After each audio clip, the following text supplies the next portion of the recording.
What you really want to think about when you're thinking of paperless process is basically two parts. One is the content consumption or the delivery of knowledge. How do students get the knowledge and acquire knowledge? And then the other, equally if not more important part, is the productivity aspect of things. What do students do to apply the knowledge to show what they know and to create authentic products and media? Now, in my opinion, being a producer of content or creativity is more important than being a mere consumer of it. So a big part of our paperless process revolves around various ways to apply knowledge through creation of products and media. I have to say this is really where it helps to use a hybrid device like what we're using here. Hybrid meaning that it can function as both a laptop and as a tablet, because there are some things that you'll want to do where a keyboard and a mouse and being able to access all the websites online really come in handy, and that's where a laptop shines. Whereas there's some other features that a tablet can be beneficial for, especially one with an active digitizer pen like this, where you got this fine tip and it really makes it so you can do handwriting and drawing tasks. So I'll go over the features of why you may want to look for a versatile device like that that's very full featured. One big piece of our paperless process is using Google Docs and Google Drive. Now, this is a popular solution for schools right now, partly because some schools are getting on board with Chromebooks, but pretty much any device can use Google Docs or Google Drive. You don't need a Chromebook to be able to use this feature. And what it is Google has provided 30 gigabytes of free storage space for all students and teachers at schools, and they're built-in tools, which is kind of like Microsoft Office. They've got tools for creating a variety of different documents, such as documents, presentations, spreadsheets, forms, which can be handy both for surveys and for even making quizzes, drawing tools, which are very limited and basic, but they do allow for some collaborative drawing. And you can install additional tools over here. These are not Google ones that I've created over there. So these may not be accessible to all students. You'll have to look at my Chromebook caveats video to see more about that. But the great thing about this is students can create documents and answer questions directly online. So for example, instead of writing something on a worksheet or a piece of paper and handwriting it out, they can hone their keyboarding and typing skills that they're going to need for the future. And we also practice those by going through a link on our school website to a tool we have called Typing Master Online. And Typing Master Online is an online keyboarding training program that we've spent money to get a subscription for. Keep in mind, keyboarding and typing documents is now a standard. It's required as part of Common Core standards. This is the way the world is now. I can provide documents directly to students to sort of give them a framework or a worksheet to work from, but instead of having them write it on the worksheet, they can go to our files here, and for example, here's our reading and writing files, and they can open up the correct category and download whatever they need and then upload it straight to their Google Drive. And so, for example, I can provide them a Word document, for example, this Gary Soto document. They can learn about the author Gary Soto. I'll just go ahead and right click on it and save the link. Save link as, and I'll tell it where to save it. I'll call it Gary Soto. Okay. And what this did is it saved a document file. Now, when you have documents, the cool thing about having Word documents and Microsoft Office files is you can then upload them directly to Google Docs. Let's go ahead and find it and upload it.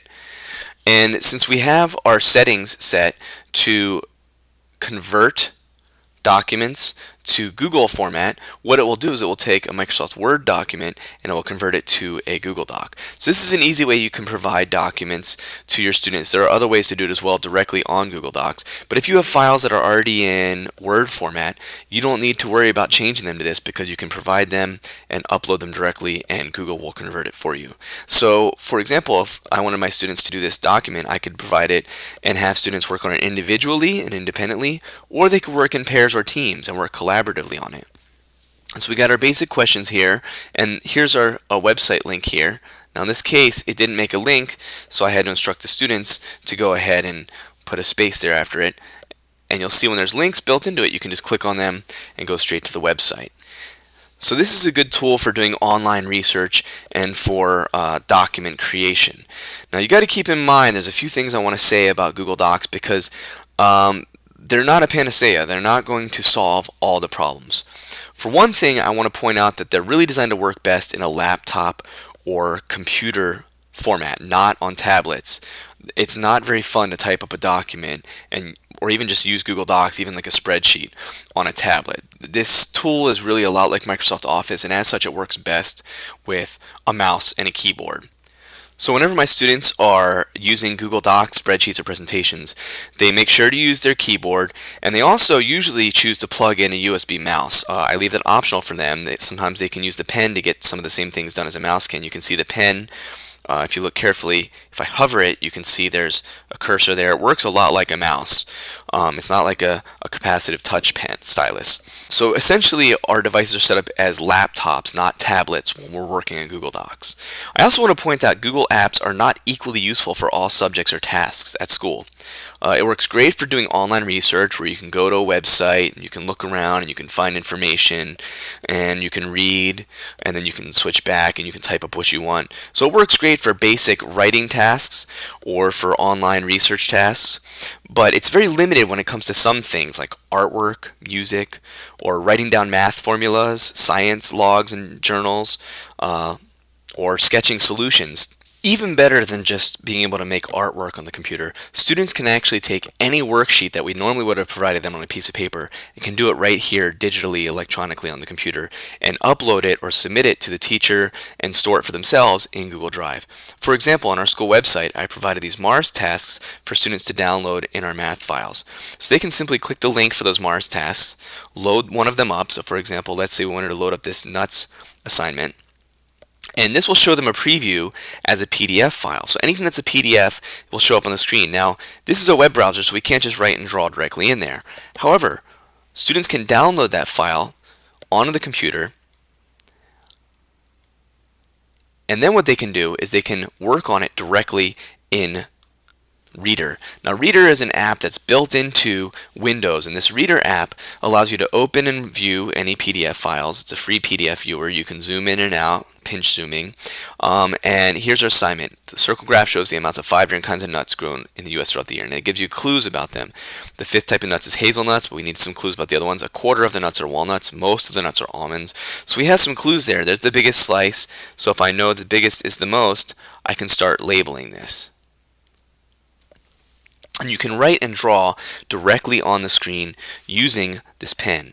Now, if you have a pen that has the eraser button at the end, you can also erase it just by spinning it around and using it just like an eraser, where you can just slide it right across and erase what you've written there. And you don't have to worry about your hand touching the screen, because use of this kind of pen it has built-in hand recognition, so as long as it detects the pen, it won't detect your finger. And in this case, your finger can't write on it anyway, even if you wanted it to. It says a quarter of the nuts are walnuts, so you can go through and start filling this out just based on the clues you have. And this is an example of where writing and drawing really comes in handy. You're not going to get the same benefits from just using Google Docs or a keyboard or a mouse.